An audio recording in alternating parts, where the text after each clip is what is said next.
Hey guys, this may be the first video for my metal detecting hobby, but what I want to show you here is where we're hunting today. These fields I've got permission for. As you can tell, they've still got corn kind of cut off. It's not the best hunting conditions. There's a lot of history here. We've got the town racetrack and fairgrounds. We've got houses shown on 1800s maps, schools. There was even they called it the county poor farm, but it was basically the insane asylum. I'll show you some maps here.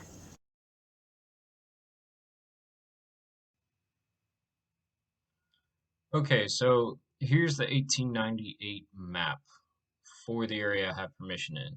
My permission is marked in green. It's a very large field, measures probably close to a mile by a mile, roughly. Um, if we look at the map, in the southwest, you'll see a home site marked TB Schaefer on 15.5 acres. We'll get to that here in a minute. In the northwest, there is a red ring. This is the location on the 1876 map of the speed ring. Now, in the 1898 map, you can see that the speed ring has been moved. Um, the red triangle in the bend in the river is the location of the county poorhouse and asylum. Underneath it, you see a school site, another house site, and another house site. This is just a rough idea of what's in this area. I'm sure there was other stuff over the years.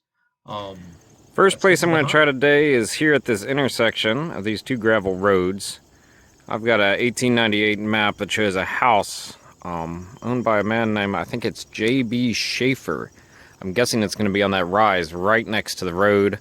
We'll see what happens. Next to the road's usually full of trash, but yeah, I haven't hunted over here before, so maybe we'll pop some coins.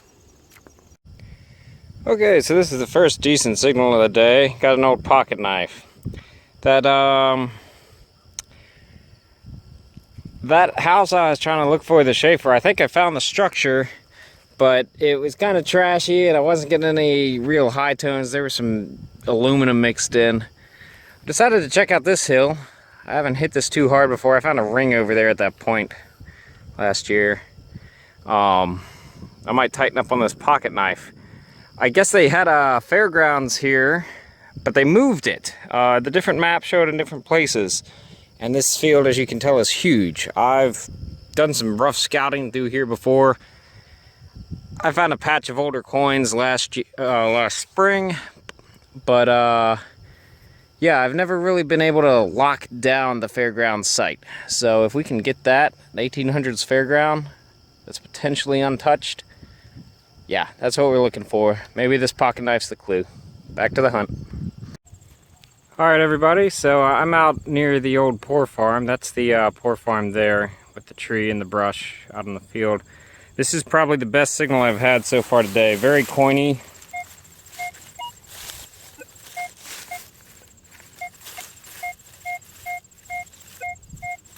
And it's popping up near silver range, so we're going to dig that out and see what we got. Alright, so it's out of the hole. Still sounding good. It's right in the wheat penny range now, but sorry for the hand there. Let's see what we got. Pretty confident this is a coin.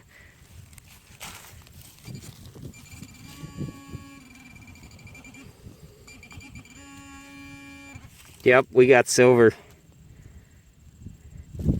I'm gonna clean that off and we'll see what we got. One second, let me get out the, as the Hoover boys call it, the foo. All right, this is my foo. See what we got here. It's gonna be a Mercury dime. Let's pop that.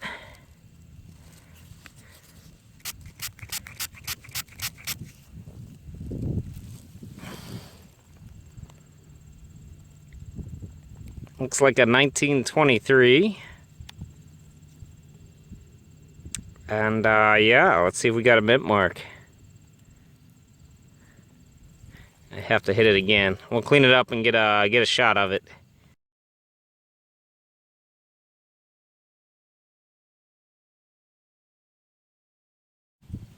So this sounded really funky. It's a wheatback penny. Yeah, it's the only coin I found since that Mercury dime. So yeah, still out here, still rolling. Closing in on the oh, that doesn't focus well.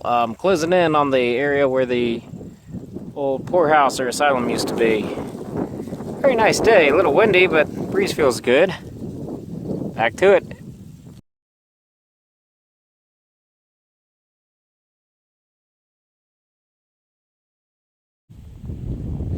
Okay, so I just dug that wheat right there. You see where that tuft of corn is all kicked up. I just got this signal.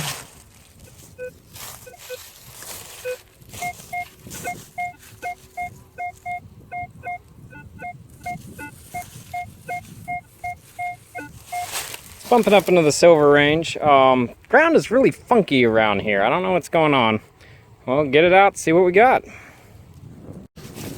Alright, so I got it out the hole.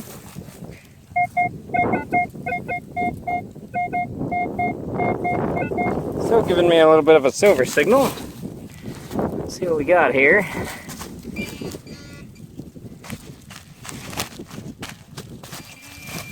Oh, I think I saw it. I think it's silver.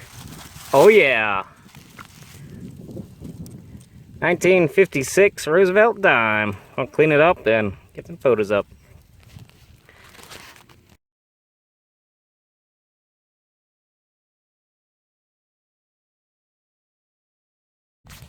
Okay, so that wasn't a bad row back there. Got the wheat penny and the silver Roosevelt. Headed back the next row, I get this signal. I take the headphones off.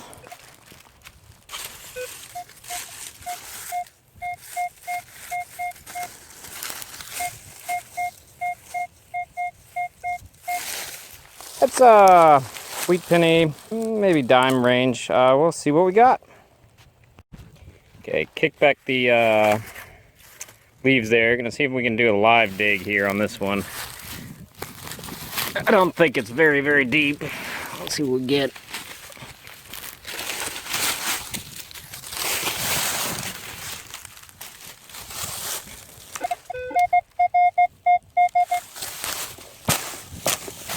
Smash that. Once out of the hole, very shallow.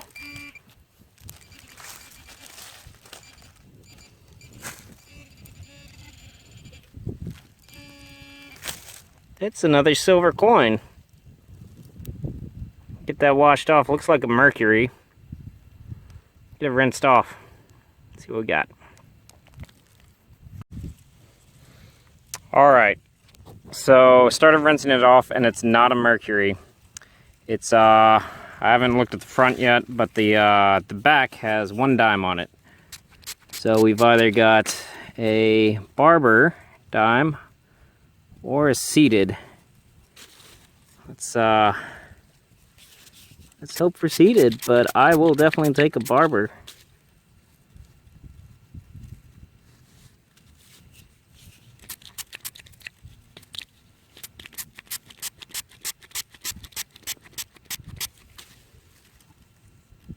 Oh yeah, seated Liberty dime, 1877. Let's get it cleaned up and see if we can get a mint mark.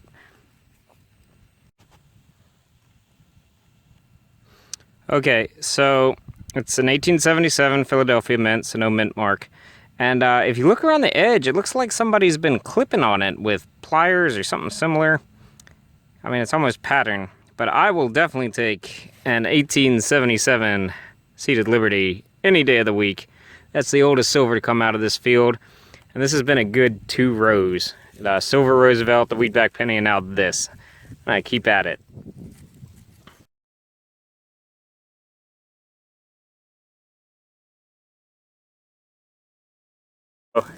Okay, so this was weird.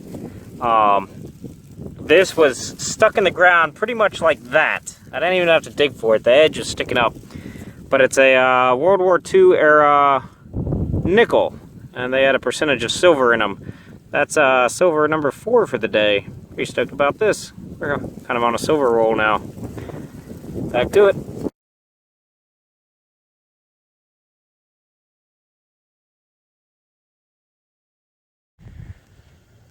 Alright, so I am out in the middle of a wide, nowhere, flat expanse of corn. Again, they said that the maps show race course and fairgrounds out here. I got a coin signal. I wasn't sure what it was. It sounded like a penny, but I dug it up. I think you can see it right there. Let's see if I can get that to focus. We'll clean that up and see what we got. Alright, so this is going to be a seated Liberty.